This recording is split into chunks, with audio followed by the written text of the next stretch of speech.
असां government primary school करम अली रिंद नबीसर थर में मौजूद आहियूं। अचो त हिते स्कूल में जेके आयल ॻोठाणा आहिनि या मासूम ॿार आहिनि उन्हनि खां पुछूं त हू हिन स्कूल में कहिड़ी अणहूं जो शिकार आहिनि, कहिड़ी हिते खोट आहे जंहिंजे हवाले सां हू अॼु एहतजाजन मजबूर आहिनि। स्कूल नकारा थी वई आहे, छित हाणे ॿार जेके निढा निढा आहिनि उहे अंदरि वेही नथा सघनि, ॿाहिरि डप मां ॿाहिरि मथां पथर किरनि था।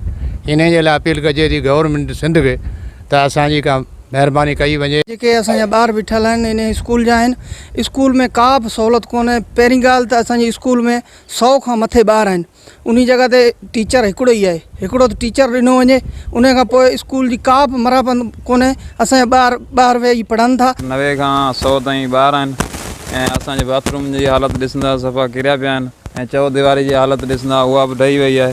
सिंध गवर्नमेंट खे अपील आहे त जल्द में जल्द असांजी स्कूल ठाराईंदी। ॾिसो पिया बिल्डिंग सॼी ढही वई आहे।